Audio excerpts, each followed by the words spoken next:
हिंदी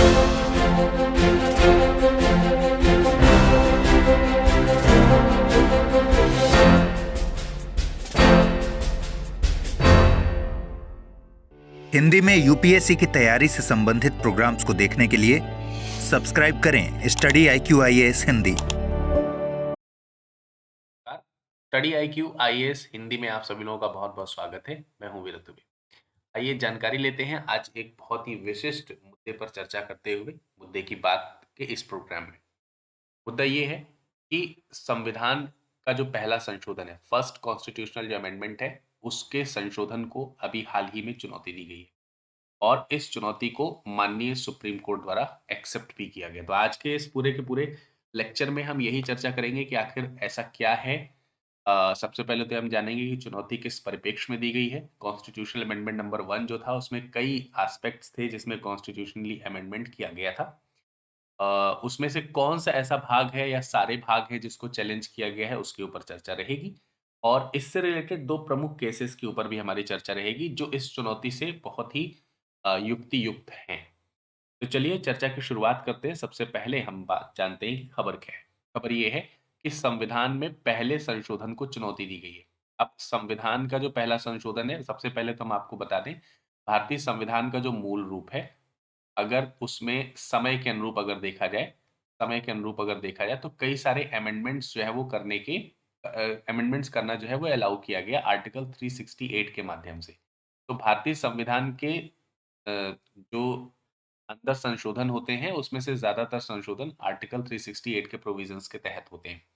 अब जो अनुच्छेद 368 है, उसके लाने का प्रोविज़न का मतलब यही है कि हमारा जो कॉन्स्टिट्यूशन है, वो कभी भी समय के अनुसार अगर देखा जाए तो वो अ, अयोग्य ना घोषित हो या अयोग्य ना हो जाए। यानी कि समय के चलते अगर किसी प्रकार के परिवर्तन हमको देखने को मिल रहे हैं, क्योंकि कॉन्स्टिट्यूशन आप देख रहे हैं जिस समय बनाया गया और आप जैसे-जैसे ईयर्स पास होते चले जाएँगे, वैसे-वैसे तमाम सारे चेंजेस समाज में, परिस्थितियों में आते रहते हैं और उसके अकॉर्डिंग यहाँ पे चेंजेस अलाउ किया गया, जिससे कि हमारा कॉन्स्टिट्यूशन हमेशा न्यू ही रहे।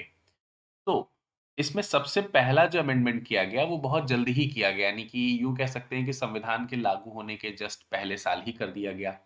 तो वो जो पहला संशोधन हुआ, फर्स्ट कॉन्स्टिट्यूशनल जो अमेंडमेंट हुआ, ठीक है? कॉन्स्टिट्यूशनल अमेंडमेंट एक्ट फर्स्ट जो रहा, उसमें के द्वारा जो संशोधन किए गए, उसको जो है अब चुनौती दी गई है और ये चुनौती लगभग आप देख सकते हैं, आप लगभग 70 डेकेड्स जो है वो पूरे हो चुके हैं, तब दी जा रही है।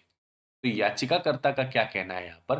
याचिकाकर्ता का कहना है कि भाषण और अभिव्यक्ति की स्वतंत्रता पर जो प्रतिबंधों के जो विस्तार किया गया था, मैं जैसा कि मैंने बताया कि जो प्रथम संविधान जो संशोधन है, इसमें कई सारे संशोधन किए गए, बहुत सारे संशोधन किए गए, ठीक है?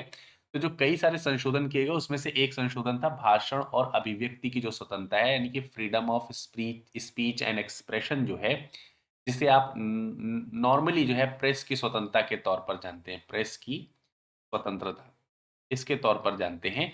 इसमें जो आपको आज़ादी दी गई है, उसके ऊपर कुछ प्रतिबंध लगाने की भी बात यहाँ पर करी गई। मतलब इनको आप ये नहीं कह सकते हैं कि ये पूरी तरीके से मुक्त हैं, यानी कि फ्रीली हैं। जैसे आपको मालूम है प्रेज़ेंट टाइम में कि कॉन्स्टिट्यूशन में बहुत सारे फंडामेंटल राइट्स ऐसे हैं, जो कि जिनको आप कह सकते हैं कि पूर्णतः नहीं है, यानी उसपे कुछ रिस्ट्रिक्शंस लगते हैं। तो जो रिस्ट्रिक्शंस लाए गए फ्रीडम ऑफ स्पीच पे, वो फर्स्ट कॉन्स्टिट्यूशनल अमेंडमेंट के द्वारा लाए गए और उसी रिस्ट्रिक्शन को यहाँ पर चैलेंज किया गया है पिटिशनर के द्वारा, ठीक है?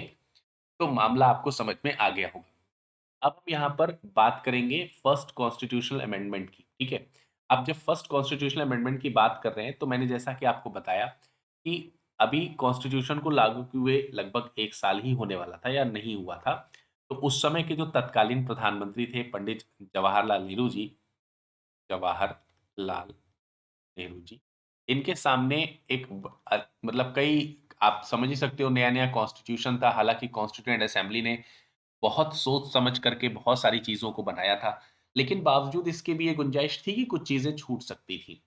कोशिश ये की गई कि छूटी ना जाए, लेकिन जब उसको प्रैक्टिकली जब लागू किया गया जब हमारे देश के ऊपर, तो समझ में आया कि उसमें कुछ कमियाँ हैं।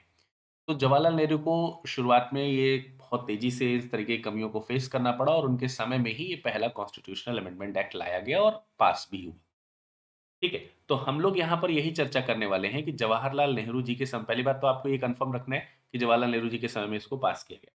तो उस समय एक विधेयक पेश किया गया संविधान संशोधन के लिए, ठीक है? आपको मालूम है कि संविधान संशोधन जब पेश किया जाता है, संविधान संशोधन जब करना होता है, तो उसके लिए एक विधेयक पेश किया जाता है, यानी एक बिल पेश किया जाता है। कॉन्स्टिट्यूशनल अमेंडमेंट एक्ट बोलते हैं उसको। तो ये बिल पेश किया गया और ये बिल 18 मई जैसा कि आप देख सकते हैं यहाँ पर, 18 मई 1951 को संविधान संशोधन के लिए एक जो प्रवर समिति थी, यानी कि सेलेक्ट कमिटी जो थी, उस समिति को भेजा गया। अब इस कमेटी ने लगभग 6 दिन तक जो है इस पर विचार-विमर्श किया और उसके बाद अपने जो मशवरे थे वो दिए और इन सब के आधार पर फाइनली आगे चल कर के 18 जून 1951 को ये जो संशोधन है इसे पारित कर दिया गया। ये जो संशोधन है यानी फर्स्ट कॉन्स्टिट्यूशनल अमेंडमेंट जो है वो 18 जून 1951 से पारित कर दिया गया, इसे प्रभावी बना दिया गया। अब यहाँ पर देखने की बात ये है कि इसमें किस-किस तरीके की चीज़ें हुई। अब इसमें अगर आप देखोगे तो बहुत सारे चेंजेज़ हुए, जैसे कि भूमि सुधार से लेकर के भूमि सुधार की जाँच में छूट से लेकर के संविधान में पिछड़े वर्ग के लिए सुरक्षा प्रदान करने तक, यानी रिज़र्वेशन, मतलब रिज़र्वेशन से रिलेटेड, ठीक है? इसके अलावा लैंड रिफ़ॉर्म्स जो थे, लैंड रिफ़ॉर्म्स उससे रिलेटेड, इसके अलावा फ्रीडम ऑफ स्पीच जिसको बोल सकते हैं आप, अभिव्यक्ति एवं इसी इसी की मेन बेसिकली हम बात करने जा रहे हैं, भाषण एवं अभिव्यक्ति की स्वतंत्रता, भाषण एवं अभिव्यक्ति, ठीक है? अभिव्यक्ति की स्वतंत्रता, इस पर जो है कानून लाए गए। इसके अलावा आप देख सकते हो कि आर्थिक रूप से पिछड़े सामाजिक रूप से पिछड़े हुए और मतलब इस तरीके से जो पिछड़े हुए जो लोग हैं उनके लिए उनकी उन्नति के लिए विशेष प्रावधान बनाने की बात करी गई। स्पेशली अगर देखेंगे तो 9th शेड्यूल लेकर के आया गया। 9th शेड्यूल ये भूमि सुधार से रिलेटेड था। भूमि सुधार संबंधित कानूनों को 9th शेड्यूल में रखे जाने की बात करी गई। ठीक है? और जो आपका व्यापार करने का जो अधिकार है, व्यापार का जो अधिकार है, इसे भी इसके ऊपर भी कुछ रिस्ट्रिक्शंस लगाए गए। ऐसे करके तमाम सारे मतलब चेंजेज़ जो है आपको कॉन्स्टिट्यूशनल अमेंडमेंट एक्ट के द्वारा जो लाया गया, फर्स्ट एक्ट जो था उसके द्वारा जो अमेंडमेंट किया गया वो हुआ। तो यदि अगर आप चाहते हैं कि प्रथम संविधान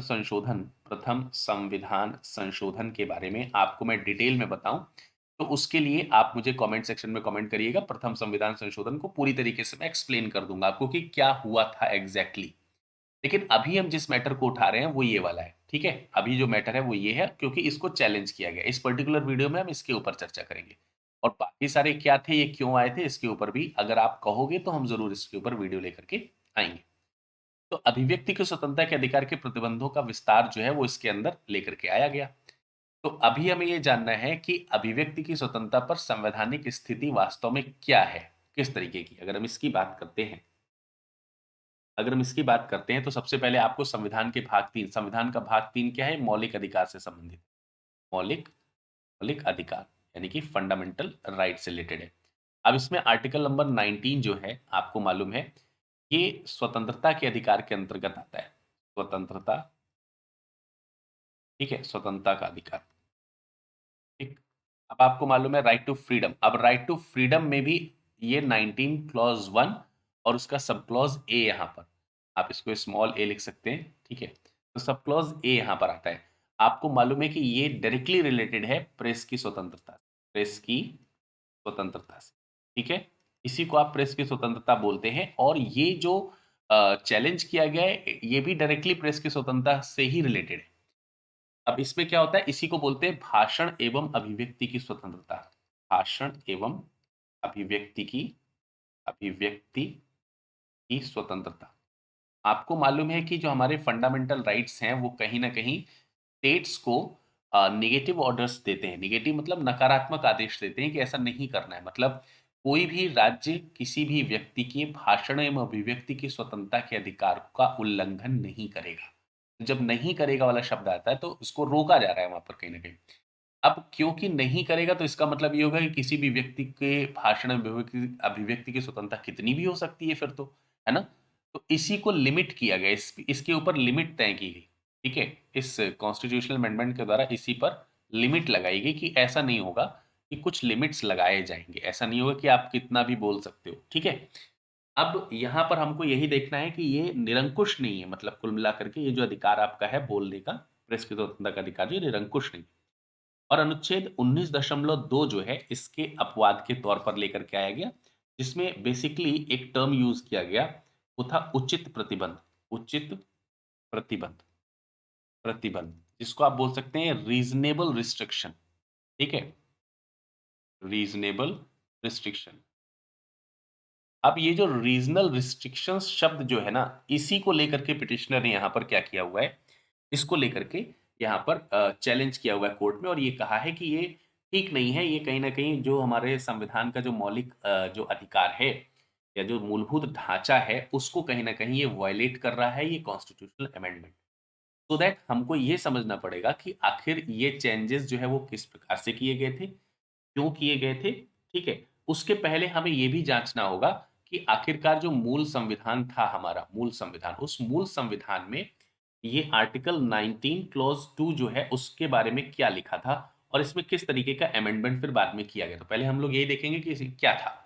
तो अगर आप ओरिजिनल कॉन्स्टिट्यूशन टेक्स्ट को अगर आप देखोगे तो 19 क्लॉज़ 2 में लिखा हुआ है, nothing in sub clause A of clause 1 that is ये वाला, जो हमने आपको यहाँ पर बताया, भाषण एवं अभिव्यक्ति की स्वतंत्रता shall affect the operation of any existing law insofar as it relates to or prevent the state from making any law relating to libel, slander, defamation, contempt of court or any matter which offends against decency or morality or which undermines the security of or trains the overthrow of the state. तो आप इसमें देख पा रहे हो कि ये हमारे ओरिजिनल कॉन्स्टिट्यूशन में ये आर्टिकल 19 क्लॉज 2 इस तरीके का लिखा था। लेकिन इसी में ही कुछ वर्ड्स जो हैं बेसिकली 3 चीज़ें जो हैं इंसर्ट की गई इसमें और उसमें से एक विशेष बात थी ये रीज़नेबल रिस्ट्रिक्शन। आइए ज़रा इसको देखने का प्रयास करते हैं। किस तरीके से पहले था और किस तरीके अब इसमें जो चेंजेस किए गए आफ्टर अमेंडमेंट अगर आप देखोगे तो हमारा 19 क्लॉज 2 जो है वो इस तरीके का दिखाई देगा हिंदी में और इंग्लिश में इस तरीके का दिखाई देगा। तो इसमें कहा गया खंड 1 के उपखंड का की कोई बात उक्त उपखंड द्वारा दिए गए अधिकार के प्रयोग पर भारत की संप्रभुता और अखंडता, राज्य की सुरक्षा अब जिसमें जो हाइलाइटेड पॉइंट है वो ये है, विदेशी राज्यों के साथ मैत्रीपूर्ण संबंध, उसके अलावा लोक व्यवस्था इसको इंसर्ट किया गया और अपराध उद्दीपन जैसे शब्दों को यहाँ पर लेकर के आया गया। ठीक है। और इसमें एक बात ये हुई कि इन सब के संबंध में युक्ति युक्त निर्बंधन की बात करता है, यहाँ तक कि कोई विद्यमान विधि आरोपित करती है, उसके प्रवर्तन पर प्रभाव नहीं डालेगा। तो अब ये 3 शब्द जो है वो इंसर्ट किए गए, राज्य की सुरक्षा, विदेशी राज्यों के साथ मैत्रीपूर्ण संबंधों, लोक व्यवस्था और अपराध उद्दीपन और इसके लिए युक्ति युक्त निर्बंधन। युक्ति युक्त निर्बंध मतलब आप यहाँ पर देख सकते हो shall affect the operation of the existing law or prevent the state from making any law in so far such as law impose reasonable restrictions। तो ये reasonable restrictions लगाए जाने की बात करी गई कि मतलब restrictions होंगे लेकिन वो reasonable होंगे, मतलब कोर्ट कोर्ट को कहीं न कहीं ये संसद के खिलाफ ये संसद के अगर इसके ऊपर कोई रिस्ट्रिक्शन लगाता है तो कोर्ट के पास में दरवाज़ा खुला रहेगा कि वो उसकी जाँच कर सकता है, राइट? तो रीज़नेबल रिस्ट्रिक्शंस जो है आपको बताने पड़ेंगे कि आपने रिस्ट्रिक्शन लगाए हैं तो क्यों लगाए हैं लोगों के। अब उसमें तो 3-4 चीज़ें और ऐड कर ली गई, friendly relations with the foreign state, public order and in sentiment of an offence. तो इस तरीके की चीज़ों को इसमें ऐड किया गया। बेसिकली अ, जो फर्स्ट कॉन्स्टिट्यूशनल अमेंडमेंट एक्ट था उसके द्वारा भाषण एवं अभिव्यक्ति की स्वतंत्रता में ये चेंजेस लाए गए। अब इसी को यहाँ पर चैलेंज किया गया, ठीक है? और ये कहा गया कि रीज़नेबल रिस्ट्रिक्शंस क्यों? तो आइए इसके जो शब्द हैं इनके ऊपर कुछ हम चर्चा कर लेते हैं कि ये जो चेंजेस किए गए हैं, पहले संशोधन के द्वारा जो ये जो 2 मेन चेंजेस किए गए हैं, इन 2 मेन चेंजेस में क्या-क्या चीज़ें हैं? सबसे पहले हम अगर हम बात करेंगे, सबसे पहले इसमें इसमें जो रीज़नेबल रिस्ट्रिक्शन की बात करी जा रही है, उसमें एक शब्द आ रहा है उचित, यहाँ पर आपने देखा था, क्या लिखा था? तो युक्ति युक्त निर्बंधन, ठीक है? या आप इसी को कह सकते हैं उचित प्रतिबंध। इसी को क्या कह सकते हैं आप? उचित प्रतिबंध। तो ये जो यहाँ पर उचित प्रतिबंध शब्द जो आया है, उचित के बजाय उचित प्रतिबंध हम लिख देते हैं यहाँ पर, उचित प्रतिबंध। या युक्ति युक्त निर्बंधन जो शब्द आ रहा है वो, उसके बारे में अगर देखा जाए तो इसमें जो है एक पॉइंट हमको यहाँ पर ध्यान रखना पड़ेगा या ये समझना पड़ेगा, वो क्या है? वो एक पॉइंट हमको यहाँ पर समझना पड़ेगा, वो क्या है? उसके लिए हमको एक चीज़ समझनी पड़ेगी कि एक कानूनविद थे, एक या कह सकते हैं कानून के ज्ञाता हैं जिनका नाम है गौतम भाटिया, गौतम भाटिया। अब इन्होंने इस टर्म को, ये जो उचित प्रतिबंधन शब्द जो है, ठीक है?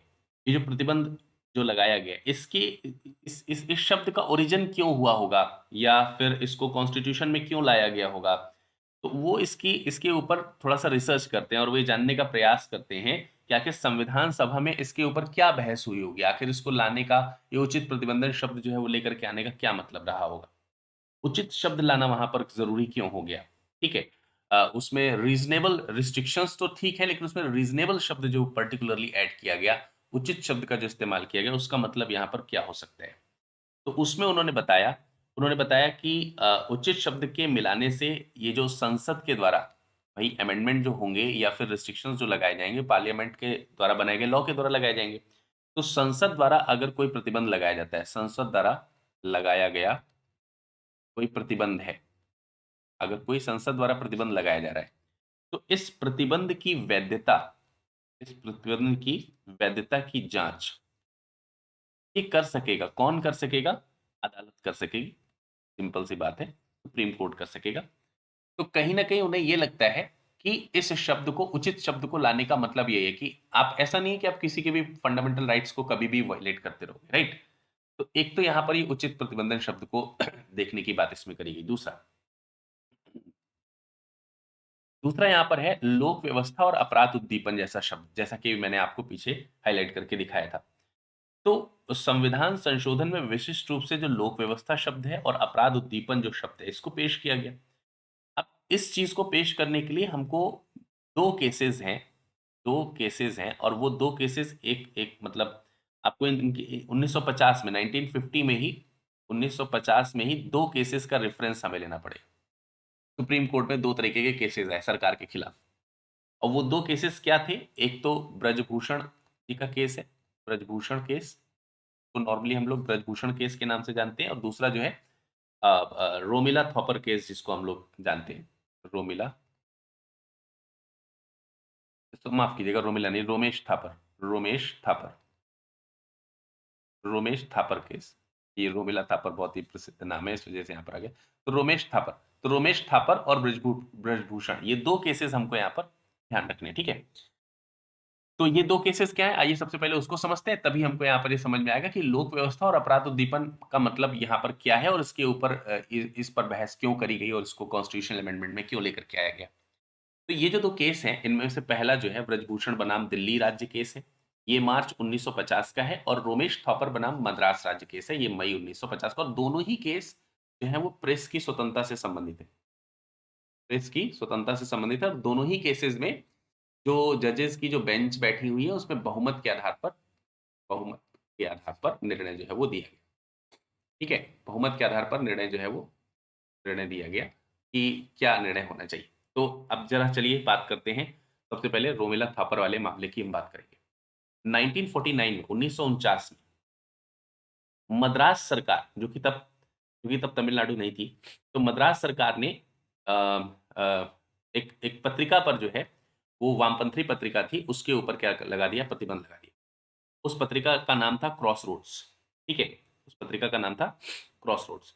तो ये जो प्रतिबंध लगाया गया था, इसलिए लगाया गया था क्योंकि ये जो पत्रिका थी, ये सरकार की जो फॉरेन पॉलिसी थी, विदेश नीति जो थी, उस विदेश नीति का क्या कर रही थी? उल्लंघन कर रही थी या यूँ कह सकते हैं उसकी आलोचना कर रही थी, क्रिटिसाइज़ कर रही थी।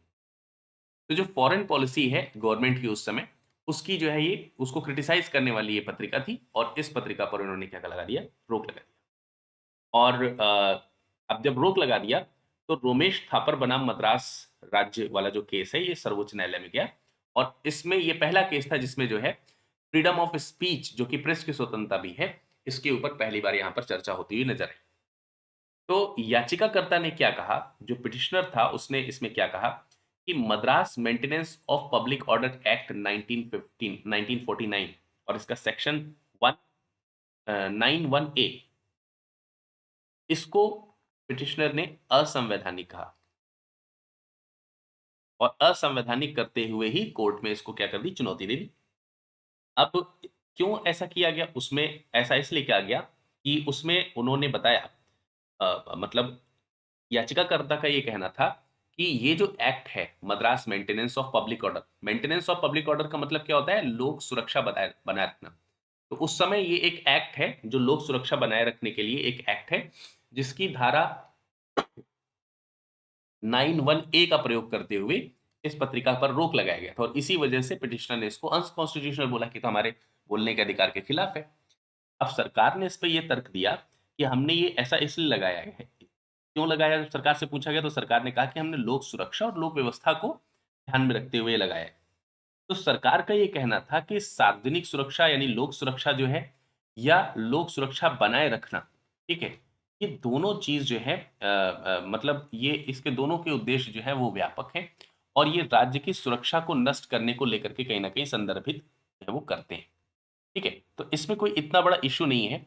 मतलब अगर अगर राज्य को ये लगता है कि लोक सुरक्षा के ऊपर कहीं थ्रेट है या लोक व्यवस्था के ऊपर कहीं थ्रेट है, तो राज्य की सुरक्षा को ध्यान में रखते हुए इस तरीके की एक्ट को यहाँ पर इम्पोज़ किया जाता है। तो इसी को लेकर के यहाँ पर जो जजमेंट था वो आना था। यानी कि जो अदालत था उसको अब ये कहीं न कहीं परिभाषित करना था कि सार्वजनिक सुरक्षा या लोक सुरक्षा और लोक व्यवस्था क्या एक ही चीज़ें हैं या अलग-अलग चीज़ें? ठीक है। और उसे ये भी जाँचना था अदालत को कि आर्टिकल 19 क्लॉज़ 2 में जो प्रतिबंध लगाए गए हैं, उस प्रतिबंध के दायरे के अंदर ये टर्म्स आते हैं या नहीं आते? इन सब चीज़ों की जाँच करना था अदालत को। और सरकार ने तर्क क्या दिया था? सरकार ने तर्क ये दिया कि अगर किसी भी तरीके से राज्य की सुरक्षा को कम किया जा रहा है या नष्ट किया जा रहा है, समाप्त किया जा रहा है, थ्रेटन किया जा रहा है, तो ये जो शब्द है, ये इसके अंतर्गत ही सार्वजनिक सुरक्षा आएगी। इसके अंतर्गत ही सार्वजनिक सुरक्षा शब्द आ सकती है, जिसे आप लोक सुरक्षा कहते हैं, पब्लिक सिक्योरिटी कह सकते हैं, पब्लिक सिक्योरिटी और इसके अलावा पब्लिक ऑर्डर, लोक व्यवस्था। तो पब्लिक ऑर्डर, पब्लिक सिक्योरिटी जो है, ये दोनों इसी के अंतर्गत आते हैं। अगर हमने इसको लागू करने के लिए इनमें से किसी का इस्तेमाल किया, तो कुछ गलत नहीं किया है, ऐसा सरकार का कहना था। तो ये चीज़ जब जस्टिफ़ाई की जानी शुरू की गई तो अंततः ये फैसला आया कि ऐसा नहीं है। मतलब ये जो आर्टिकल 19(2) है, इसके अंतर्गत आप इसको नहीं लेकर के आ सकते और ये दोनों टर्म्स जो हैं वो अलग-अलग हैं। तो जो अदालत था उसका जो बहुमत का फैसला जो हुआ, वो किसके पक्ष में चला गया? वो आपका इन्हीं के पक्ष में चला गया, पिटिशनर के पक्ष में चला गया। ठीक है? ठीक? समझ में आ रही बात? लेकिन हाँ, इसमें एक एक एक न्यायमूर्ति थे, न्यायमूर्ति फज़ल अली, जो इस बात से या जो इस बहुमत से सहमत नहीं थे। उनका ये मानना था कि ऐसा नहीं है। उनका ये मानना था कि ये सही है, सरकार का जो ये तर्क है कि पब्लिक सिक्योरिटी और पब्लिक ऑर्डर जो है, वो राज्य की सुरक्षा को नष्ट करने वाले तंत्र के अंतर्गत आते हैं। अगर ऐसा हो रहा है, तो इस तरीके की धारा को लागू किया जा सकता है। ये इसके पक्ष में थे, लेकिन बाकियों ने इसका उल्टा जो है वो डिसीज़न सुनाया। तो एक तो यहाँ पर ये बात आ जाती है। दूसरा, ब्रजभूषण मामला क्या था? ब्रजभूषण मामला जो था ये 1950 का केस है, ठीक है? ये 1950 का केस है। इसमें दिल्ली के मुख्य आयुक्त थे, उन्होंने आरएसएस का जो कह सकते हैं माउथ पब्लिशिंग करने वाला या उसका जो मुख्य पत्र था, उसकी अगर हम बात करते हैं, तो वो एक पत्रिका थी ऑर्गेनाइज़र, ठीक है? और इसके ऊपर एक पूर्व सेंसरशिप आदेश जो है वो जारी किया गया, यानी कि pre censorship order, pre censorship order, ठीक है? इसको जो है यहाँ पर लेकर के आए।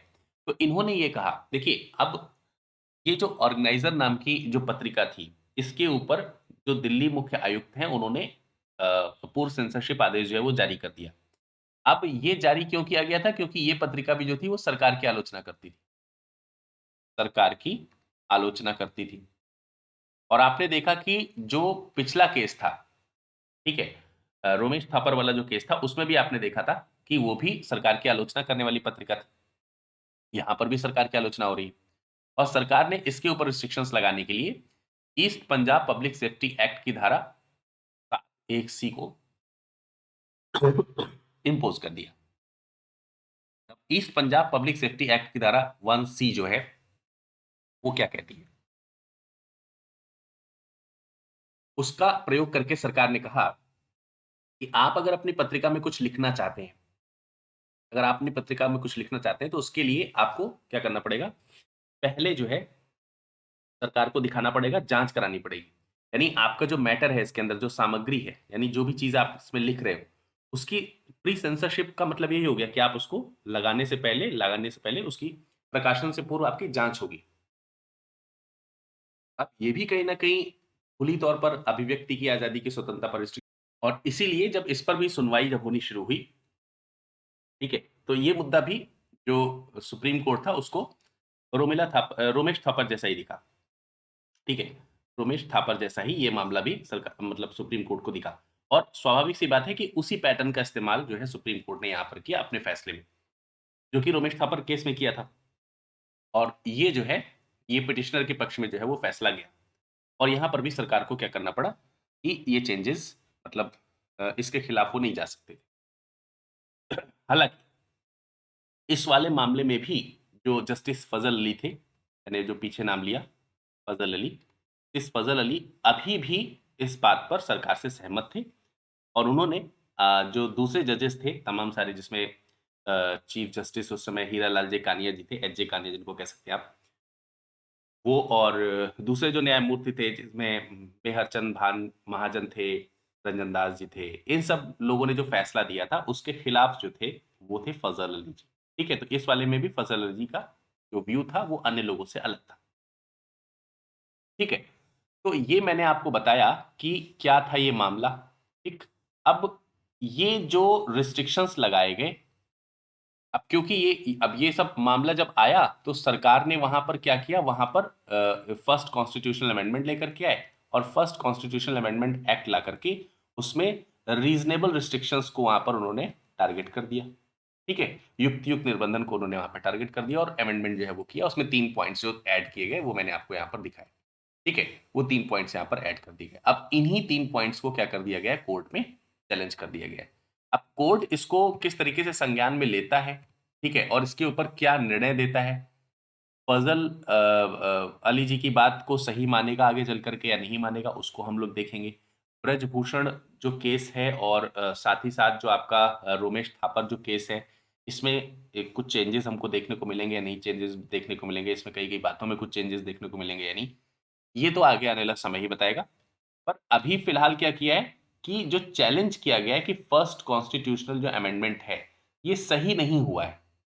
तो पहले तो सुप्रीम कोर्ट इसे एक्सेप्ट ही करे कि क्या इस पर सुनवाई भी की जा सकती है नहीं। तो अभी सुप्रीम कोर्ट ने कह दिया कि हाँ, हम सुनवाई करेंगे। अब सुनवाई करके फैसला क्या आएगा, ये तो जब फैसला आएगा तब हम इसके ऊपर चर्चा करेंगे। लेकिन फिलहाल आपको ये पता चल गया कि ये फर्स्ट कॉन्स्टिट्यूशनल अमेंडमेंट की वो बात है, जिसके ऊपर चैलेंज किया गया है, ठीक है?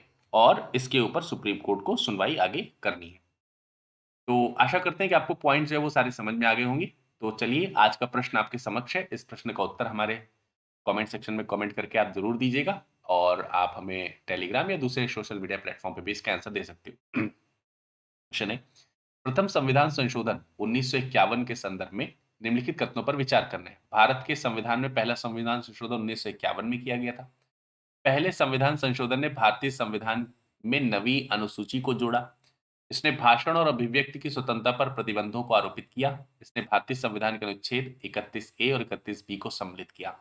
आपको बताना है ऊपर जो स्टेटमेंट लिखे हैं 4 स्टेटमेंट, इन चारों में से कितने सही हैं, कितने कथन सही हैं? केवल 1, केवल 2, केवल 3 या फिर सारे सही हैं? इस क्वेश्चन का आंसर कमेंट सेक्शन में कमेंट करके दीजिएगा। एक और प्रश्न है, किसके प्रतिनिधित्व काल में भारत के संविधान में नवी अनुसूची पेश की गई? तो आपको बताना है जवाहरलाल नेहरू जी हैं, लाल बहादुर शास्त्री जी हैं, इंदिरा गांधी जी हैं या फिर मोरारजी देसाई हैं। आपको इसके बारे में बताना है, इस दोनों प्रश्नों के बारे में। साथ ही साथ आप इस लेक्चर का पीडीएफ प्राप्त कर सकते हैं आप हमारे टेलीग्राम ग्रुप से, जो कि है यहाँ पर आपके सामने। और साथ ही साथ आप जो है यहाँ पर फेसबुक और इंस्टाग्राम से भी हमारे साथ में जुड़ सकते हैं। आपके इस लेक्चर में बने रहने के लिए बहुत-बहुत धन्यवाद। फिर मुलाकात करेंगे किसी मुद्दे की बात के प्रोग्राम में और अगर इसमें कुछ जल्दी से जल्दी कोई डिसीजन सुप्रीम कोर्ट का आता है, तो उसको अपडेट लेकर के भी हम आपके समक्ष ज़रूर हाज़िर होंगे। नमस्कार।